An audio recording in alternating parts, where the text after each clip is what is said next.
Bill, go ahead. All right, so I'm Bill Cunningham. I'm an economist, DC native, born and raised. I'm here to talk about the numbers. And by the way, I'm just the numbers guy, okay? I'm gonna say some stuff which, and again, thank you, Congressman Rush, because there's nobody else on Capitol Hill who will work with me. Because I focus on exactly what the numbers say. And by the way, how many people were here last year? How many people attended last year? Good. Because this is the second part of the class. So if you were here. All right. So this is the update from the data that we covered last year. This shows the total wealth in the United States of America. The total wealth in the United States of America. This is data from the Federal Reserve. The reason I put this up is for one reason only. I want you to note the changes. This is a change from what we did last year to this year. So it shows that the wealth of households, 35 trillion, increased by 1.2 trillion. The wealth of small businesses increased by about 0.89 trillion.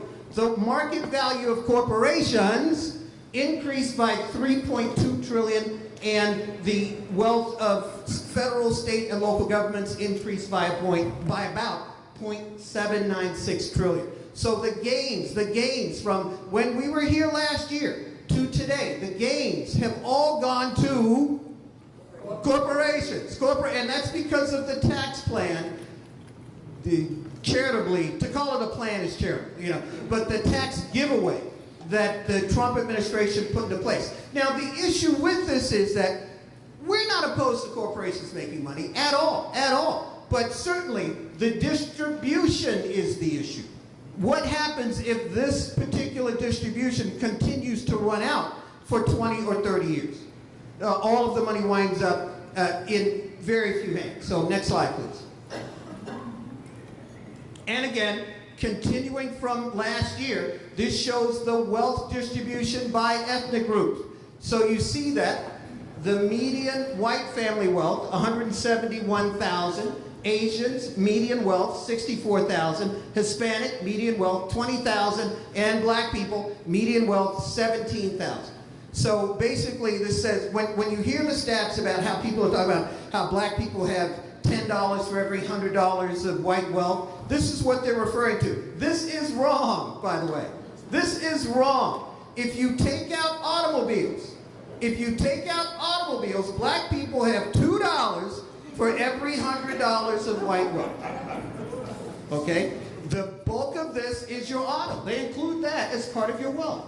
So the situation is even worse than these statistics would lead you to believe.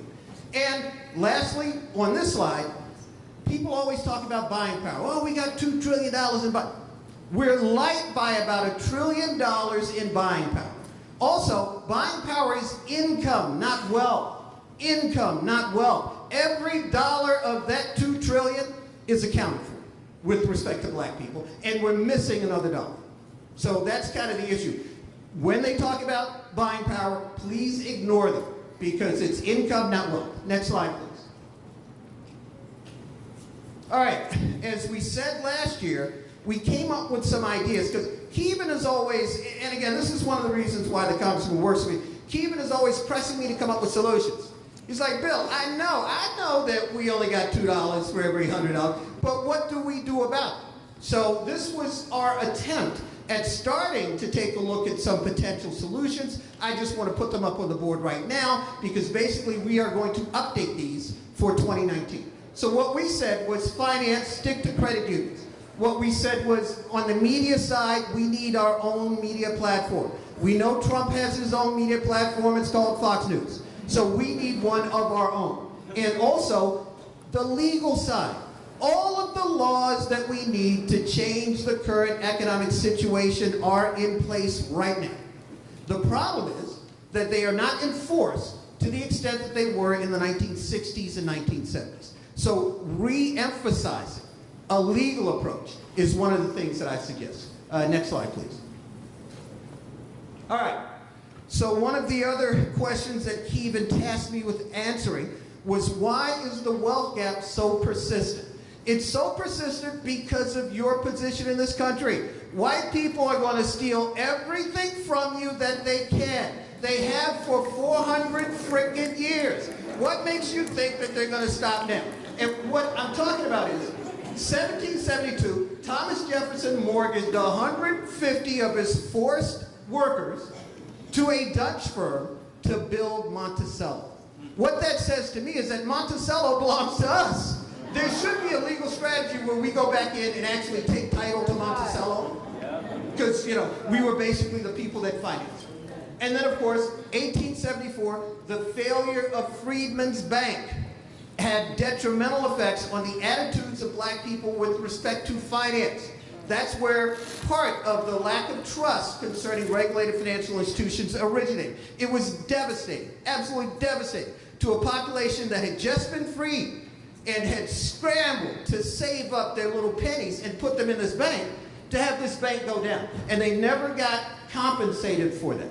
And then, if you think that's going back too far, well, black median net worth decreased 61% from 2005 to 2009 because black communities were targeted by predatory financial institutions, the number one of which is Wells Fargo. Thank you. So you know I'm not making this stuff up. Y'all know this stuff. Y'all know this stuff. So don't do business with Wells Fargo. Focus on credit unions. Focus on credit unions. Now, here's the other thing. This is the part that's really competitive, or actually controversial. So the other issue is the competition that we face in the labor markets. One of the things, again, that Kevin tasked me with this year was focusing on income. So if you're talking income, you're talking jobs. What's the problem with black people and jobs? On the low end of the job scale, we face competition from immigrants from Mexico. Okay? Over the course of the past 20 years, they've come into the labor market, taken out a lot of the low-income jobs that used to go to black people. Construction, cleaning, all of those sorts of things. The only jobs you can get right now, if you're a black female, is as a security guard. Okay? But there used to be a whole range of jobs that you could get. But we face competition from that sector in that particular labor market. What's the problem on the upper end? The problem on the upper end is the competition that we face from East Indians and Asians. So we're trapped. We're trapped right in the middle. At the high-wage jobs, we face this competition from very good, very talented people from India and Asia. And if you recall, if you remember, if you look at some of the old movies about science fiction, you'll see that whenever they went to a computer room, all the people in the computer, I'm talking 1960, 65, 66, they were all black. All of those jobs in data processing originally were held by black people. You don't believe me? Talk to a group called the Black Data Processors in DC. They will confirm that. So all of those jobs got kind of taken away. And we won't even talk about the innovations that we put forward with respect to computer hardware.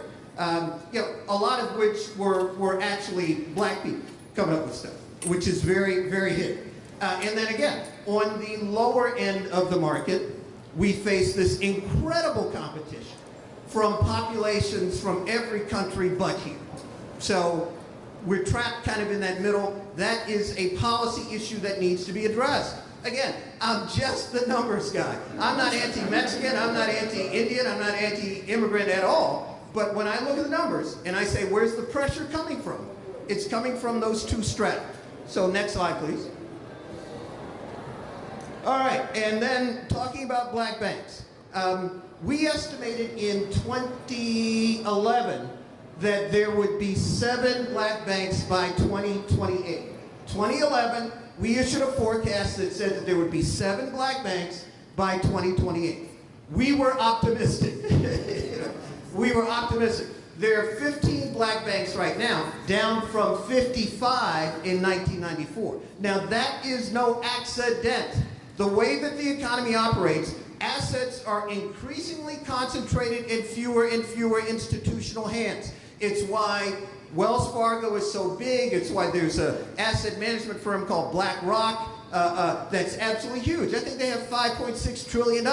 So all of these assets that used to exist in these little pots of money, including some that were in our hands, they're all being centralized up to one set of institutions. That is very bad from a long-term perspective. And by the way, that all comes out of the economic theories of the school that I went to. University of Chicago, free market, Milton Friedman. This is what they said, oh no, business is good, you should concentrate on, no.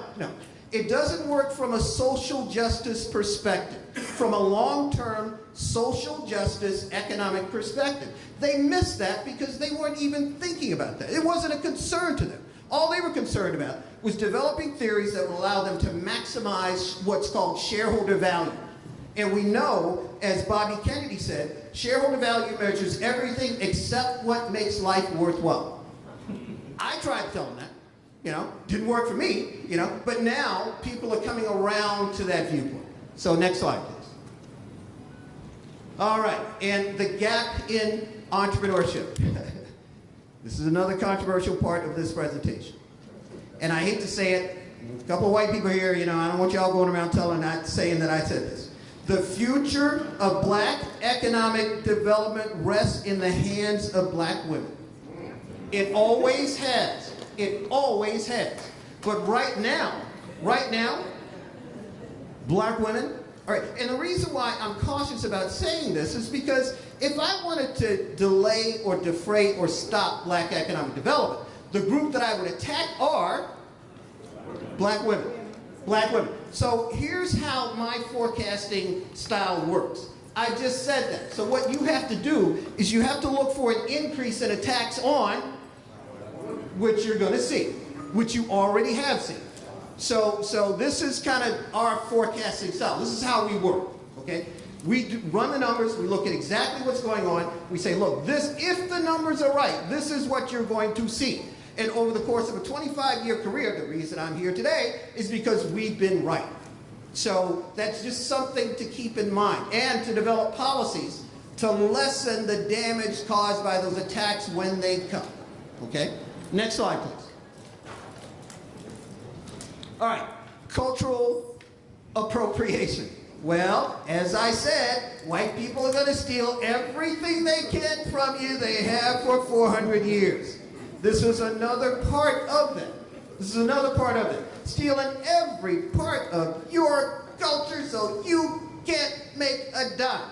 And personally, it affects my firm and our company because we've developed a lot of the marquee financial products that are currently in use in the United States. What do I mean by that?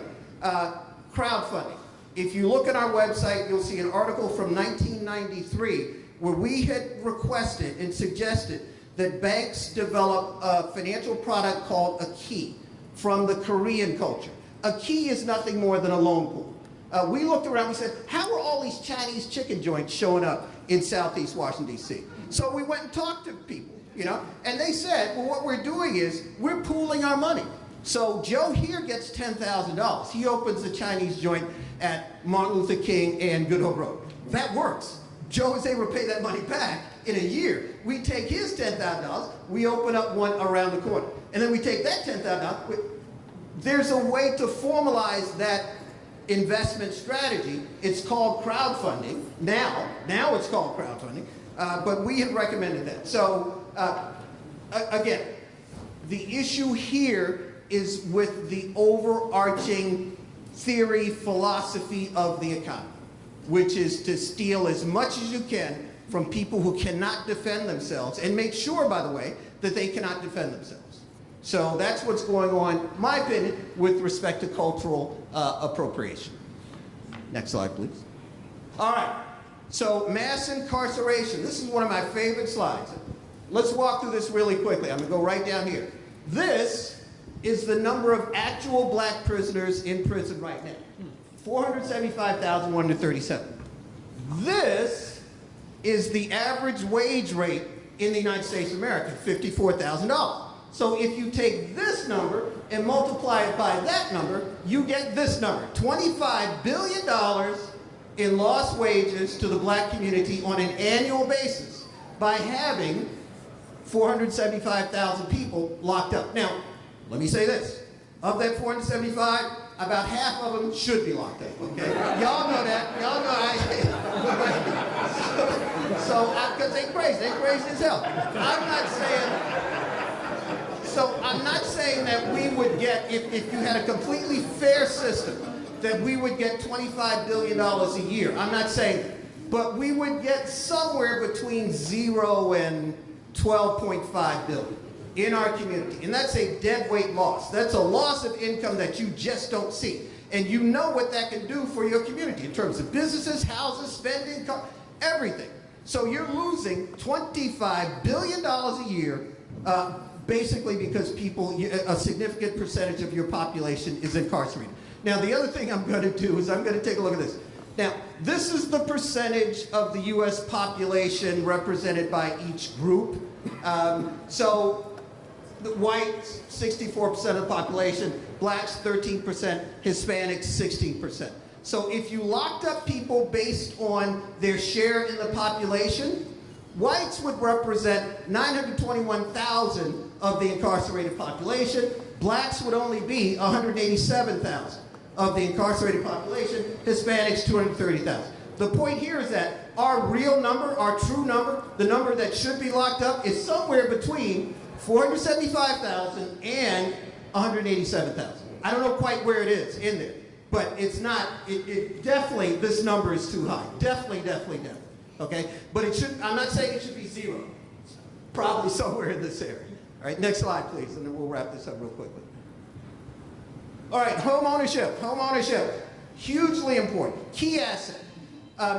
What happened during the financial crisis is that all of the wealth that black people had accumulated from the civil rights era, from 1960 to about the year 2000, was extracted back out of the black community by predatory financial institutions who were purposefully targeting the black community with lending products that made no sense. They made no sense.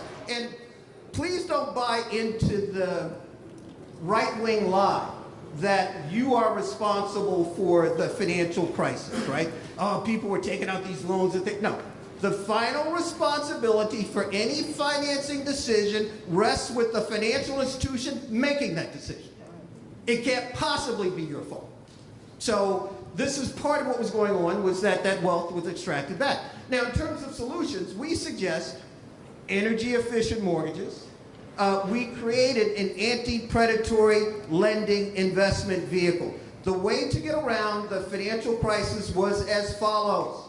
All you had to do, and we did this in Minneapolis, all you had to do was extinguish the predatory loans. What you say is, financial institution, you've made a loan based on false promises. That is illegal, right? The people signing that contract did not know that you were lying to them. Therefore, that loan is no longer valid. That loan, you cancel the loan. This is what we suggested. We actually did that in Minneapolis, and we suggested that the Obama administration do that. You can imagine, you know, what their reaction was. But that would have taken care of the crisis in toto, because the financial institutions would then have made sure that they made fair loans.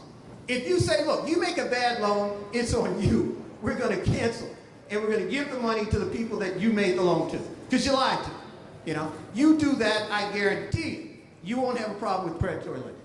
And then the other thing, I talked about the key applied to black neighborhood community development. That was actually from June 29th, 1992, when we suggested that. So next slide, please. Reparations. One of my favorite topics. All right? Look. We're not getting reparations. Here's why we're not getting reparations. In order to get fair reparations, white people would have to pay us on the order of $10 trillion. That would be a fair dollar amount for reparations. White people ain't paying us $10 trillion, okay? So, and they'll come and they'll offer you $500 billion. We're giving these black people $500 billion. You know, they'll break their arms patting themselves on the back. So, any deal that you would accept would be less than you should get. So don't do it. And here's the other issue. The other issues are as follows. You'd have to identify all descendants of slaves to calculate where to put that money. Now, we know that we can do that through DNA testing. The reason why white people won't do that is it would show, a lot of them would show up as black.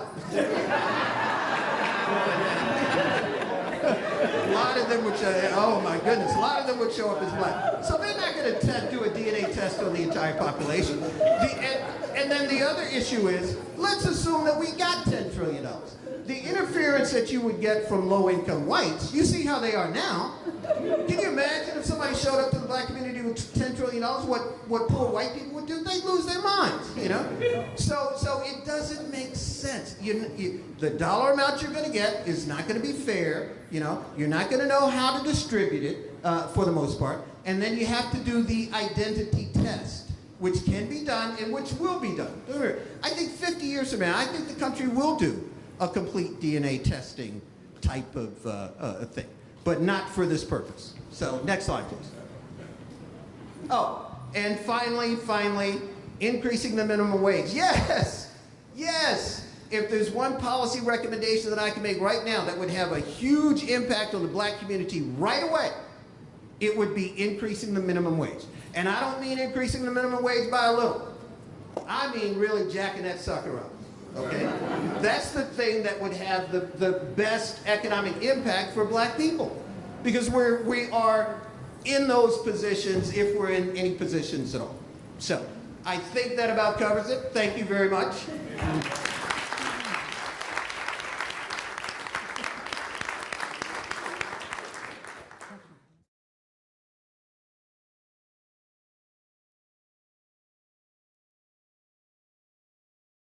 On opportunity zone. So, and I'm going to throw this to Bill because we've talked about this, is, you know, where in the opportunity zone, or opportunity fund law, is it possible to even have that kind of influence over the investments?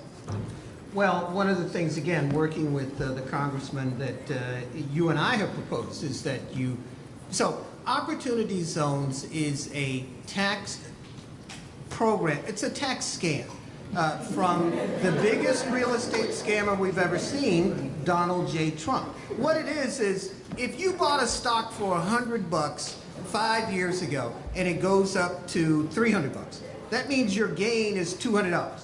And what this program says is you can take that $200, you can invest it in a poor community, and we won't tax you at all on that $200. If you invest that $200 and it goes up to $1 million, how much tax do you pay on that gain between the difference?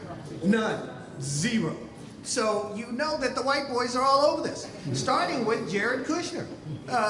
So it's a program to basically allow what are basically white real estate developers to take the gains that they've made over the past 30 years, including some of the gains that they've gotten from you by foreclosing unfairly on your house, and invested back in your community. And if you have to hold on to the investment for 10 years to get that gain.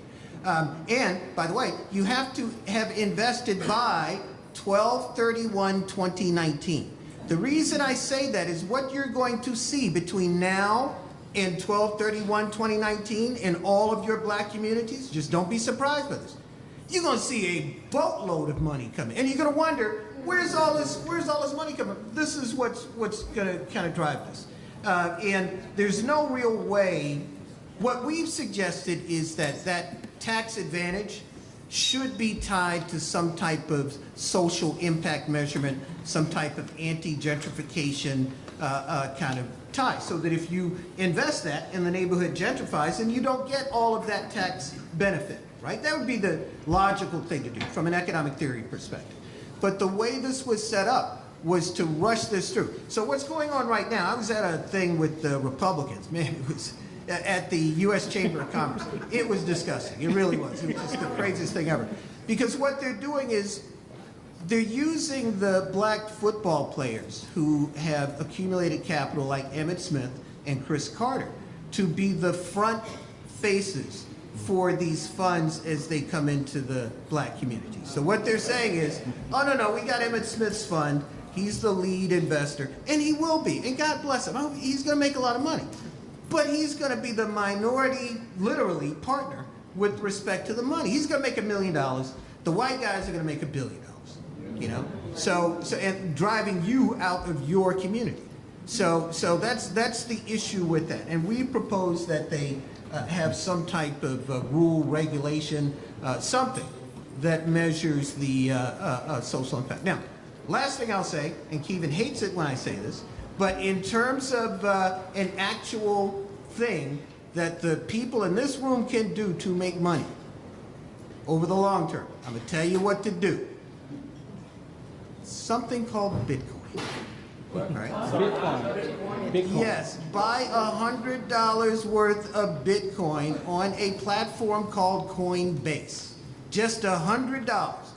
Bitcoin is a digital currency. It's digital money. The government of China just announced that they are going to develop their own digital money. This is why I'm suggesting you buy this. This is huge validation for this particular type of money.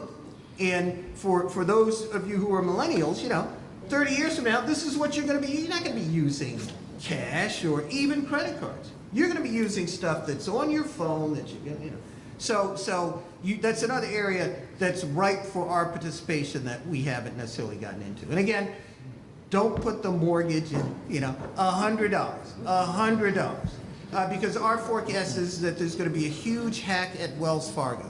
We don't know when, but there's going to be a huge hack at Wells Fargo.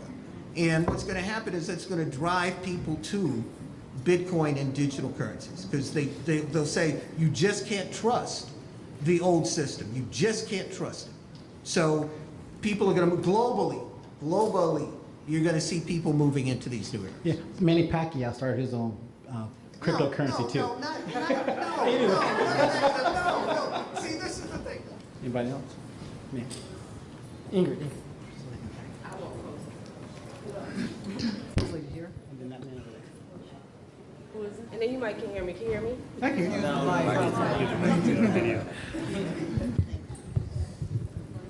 Good evening. So I'm Falasha Day, the accountability accountant. I work with small businesses, and I'm actually on the way with you guys, but I work to help create more jobs and to bring stability. And so one of the questions I came here to ask was, what could we do? So no one seems to be able to answer that. So now when I'm looking at what I do in terms of the businesses, I feel like there's a strong gap between policy and our businesses.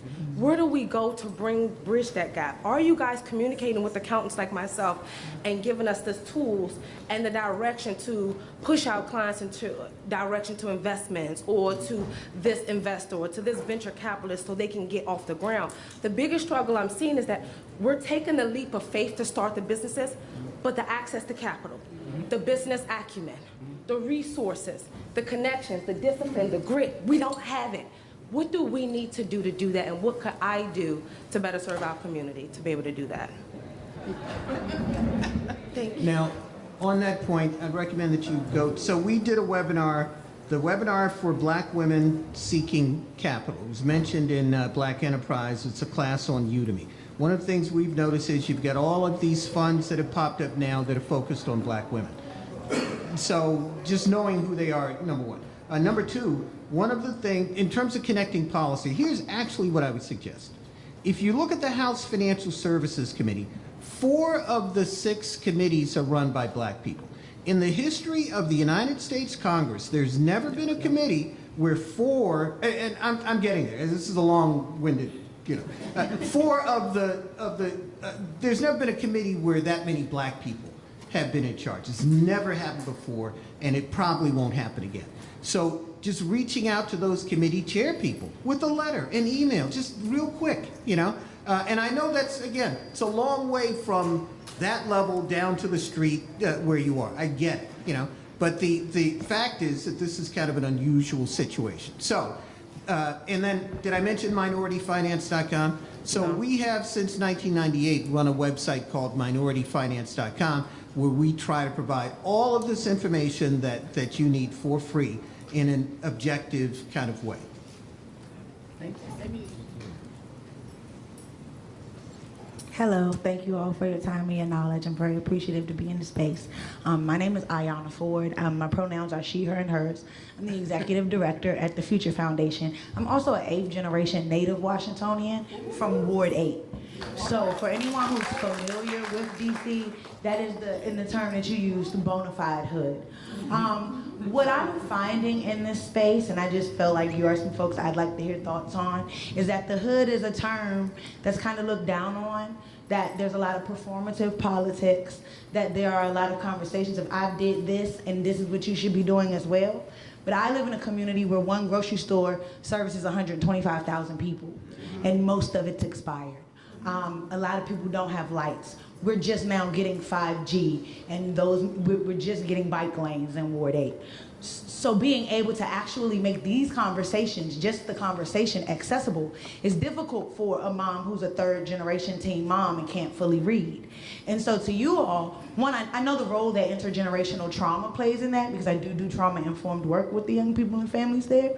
But I want to hear from you all what you think the role trauma plays in that is, and how you think each of us as individuals, whether we own a business or not, can really work to bridge that gap, since being in this space means you have a certain level of access and opportunity, whether you use it or not. That's a deep question. So, first thing I'm going to ask you to do, I'm a native Washingtonian. The only area in Washington that does not have a fully functional hospital is Ward 8 and Ward 7. The rate of black women dying in childbirth is the highest in Washington, D.C. than it is in the entire United States of America, with the mayor who ostensibly is a black female. The reason why, I'm gonna break it down for you. Why is that? The reason is that as a white real estate developer, the last thing you want is for the population that you've just driven out of the area to repopulate. Therefore, you're going to take away any resource that you can identify that would increase the probability of that repopulation. The key asset is a hospital. You got one in Georgetown.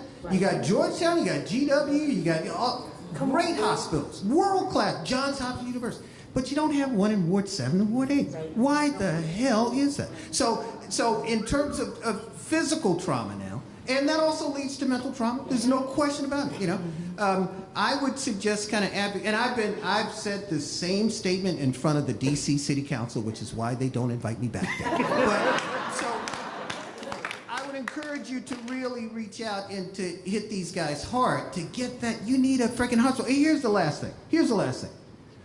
When Ward 7 and Ward 8 are 60% white, do you think that they will have a hospital? Yes. So it's not a question of them not being able to put a hospital there.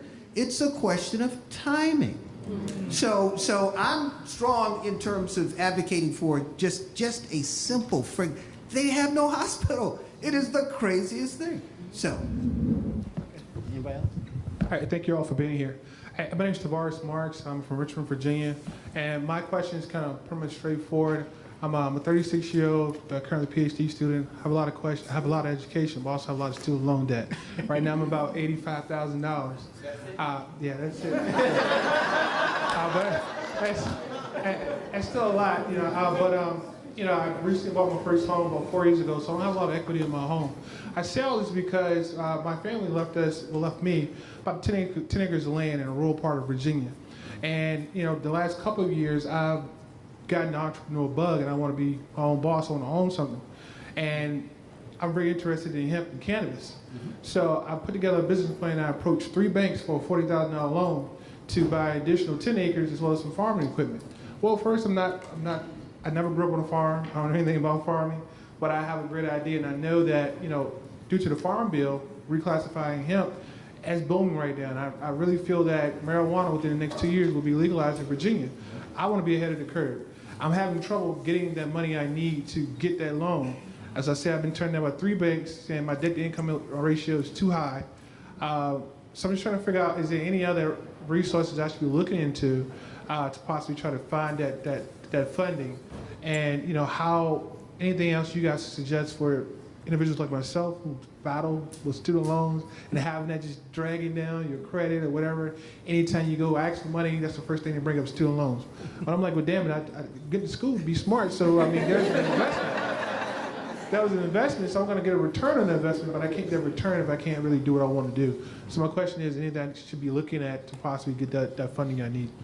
So I'll say on the cannabis piece that there are a lot of venture capital opportunities out there. I mean, it's still a very competitive marketplace. I mean, raising money is very hard. We're working on tomorrow. There's an event about blacks in cannabis, particularly. You know, you've go online, plug into all the different organizations dealing with cannabis. There's like 500 or 600 of them probably in this area. He probably knows one. Yeah. Yeah. Go ahead. So, just to be helpful, I'm Xavier Warren. I work for Congressional Partners. We help people pursue federal funding for their needs. One of the things to be very helpful for anybody who has any business idea, and this is something you can do right away. There's a lot of, I'm sure you're all familiar with grants, but there's, you know, you have community foundation in your local city or county, etc. You have a lot of foundations. You could actually submit for like a planning grant to like one of these community foundations or other foundations in your area. And all you have to do is submit a concept paper, and they award you between like $25,000, $30,000 and give you a decision within 30 days for you to be able to actually go out there and plan any business idea you want. The reason why they do this is because they actually want to have jobs in their area. A lot of counties, and especially rural counties in this area, and you said specifically your land is in rural Virginia. I'm from rural Virginia, Danville, Virginia. But they're having like brain drain right now because a lot of people are moving to urban areas. So they are trying to find ways to be able to generate jobs in their area. So you could actually go out there, apply for a grant, you'll get a decision in 30 days, get $25,000 to like $35,000 to actually plan your work, then go return the next year and apply for an implementation grant. I mean, a lot of these programs, there are state grants, there's municipal grants, there are community foundation grants. All of these programs, they are really like in the open. If you have a business idea, you have a concept, go in there, apply for some type of planning grant, have a good plan, concept paper, it'd be 3 to 5 pages, and they'll invite you. They want further information, they'll invite you for maybe another full proposal. But that's just some information that's about. Also, another part of this, brother, is don't overlook your African American and elected members of the General Assembly who's going to vote on the cannabis legislation to create legalized marijuana in Virginia, and make sure that you work with them, hold them accountable, so that in the base legislation, they will have provisions to create some funding for African Americans who want to start getting to their business.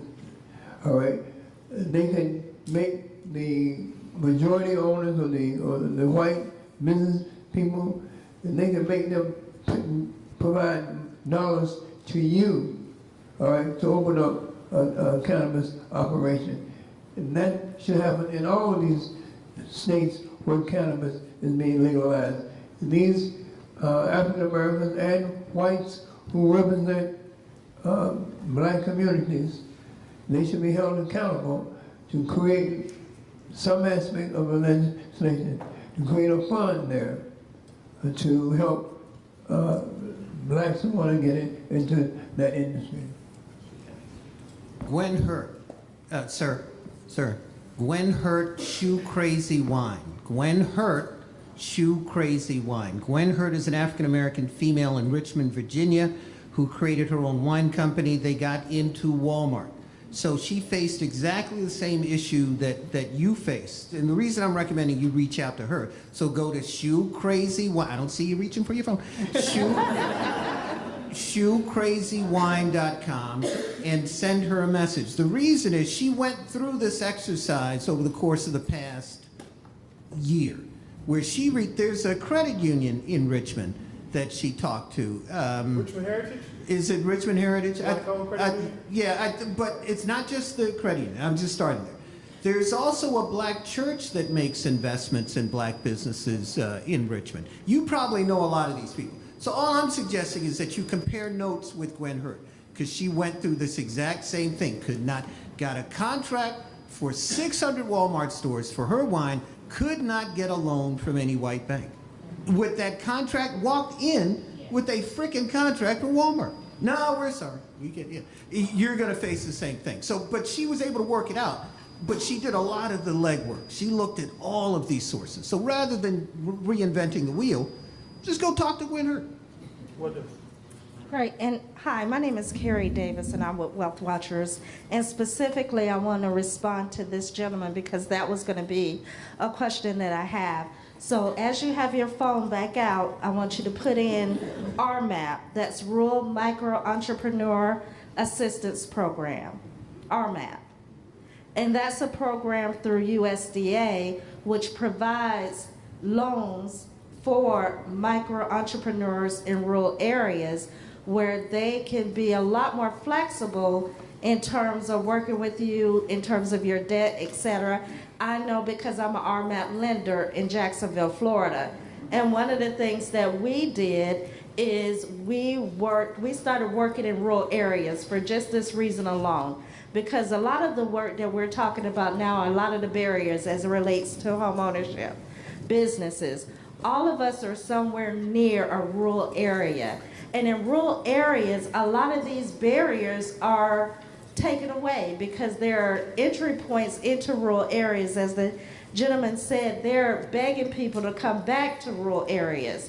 So you can come into rural areas and you can get into home ownership at 3% interest rate, no mortgage insurance. You can get access to $50,000 of capital with minimal underwriting standards. So my question is, how do we encourage more of our young people and people interested in doing businesses to have an economic migration back to rural areas where not only are those capitals available, but every year they're sending it back because it's going unspent? I think outreach is $1 billion. So there's a guy, I think he's in Memphis, named Carnell Scruggs. Do you know Carnell? No, I He's don't. a commercial, he's a brother who's a black commercial real estate, Carnell Scruggs. So please reach out to him. The other group is the Beek Center at Georgetown University, BEECK Center, for Social Entrepreneurship. Now they claim that they want to do exactly what you said. They claim that they want to, I haven't seen them work with any black people on it. But give them a call, you know, I could be wrong, and see if, because you're perfectly positioned. It's a great question. Thank you. Yeah, I just wanted to expound on the gentleman's observation about trying to seek funding for the 10 or so acres that he may have in Virginia. The U.S. Department of Agriculture has funds for a minority or new landowner or farmer. Only thing he has to do is go and submit his application, whatever. I would encourage also anyone who owns any land, 10 acres, 20 acres, 5 acres, whatever, hold and keep your property. It is so important that you do that. The Land Conservation Program, as we meet here in this facility today, the Land Conservation Program with USDA that's written in the Farm Bill is a hush topic. It goes way back over 100 years of how funds were distributed. And it's being done the same way now. Across the country, there are conservation districts. And in the Farm Bill, they have got it written now. You must have farmed the land for so many years before you can participate in the conservation program. The conservation program can take and hand you a $500,000 check. Take it and hand it to you. There's no credit requirements, no nothing. If you are participating in the program, you have a certain amount of land to do it. But you can't do anything when you don't own the land. So I encourage you, whatever property you may have, and you'll be surprised across this country who is participating in USDA and the conservation program and farming. If you want to go grow flowers, the government is making loans for that. You want to grow cabbage or wherever, you'd be surprised to know who is getting USDA money. Thank you. Okay, one last question, and then I got one announcement to make, and we got to close it out. So go ahead. Sure. Thank you all for being here. Mr. Cunningham, when I saw the number that you put up for $25 billion in lost wages, I guess my My question for all of you is because I think we'd be misinformed to think that all of that, if more than 10%, is even going to be spent in the black community. And so I'm wondering if you all have a strategy on a national level of how we can actually keep more dollars in the African American community. I'm in wealth management, my wife's in real estate, and there's nothing more disheartening, you stated before, with realtors, there are black people that are buying homes, but they may not necessarily be using a realtor that looks like them. There are plenty of small businesses that are black owned that offer consumer staples from people that are building homes, people that are selling clothes. But for whatever reason, we just don't have an organized channel to incorporate those individuals in our lives, because if it's not easy, it just doesn't seem to get done anymore. And so I just wanted to get the panel's take on how we can really incorporate empowering small businesses, even if we have to drive a little bit out of our way to get to them and support them. I'll jump. So there's a lady that created a book back in the 1980s called Shopping for Good. And it was, if you Google that, it was kind of the start of this ESG, social responsible investing. What she did was she took a look at a company and she said, look, let me look at all their policies, environmental, human rights, that sort of thing, and then attach it to specific products with a barcode thing. I think that's kind of the idea that the congressman has talked about in terms of, we need another one of those. So the issue is data in kind of creating a Facebook-type tech vehicle that would provide all of this information in terms of black companies, in terms of the non-black products, kind of a rating in terms of their friendliness to black people. You get a 5-star rating, on your phone where you scan the barcode and it pulls up, hey, this company sucks for black people, 1 star, something like that. You could do that. And again, we've seen it done with the technology. So, and extending that into the list of black businesses, lowering that search cost to the minimum, I think would be something to do. There's also an organization called Shop Black that was started by 2 Howard grads that is doing something similar, just kind of aggregating information on black businesses that could also be useful. Thank you. Listen, guys, I'm sorry.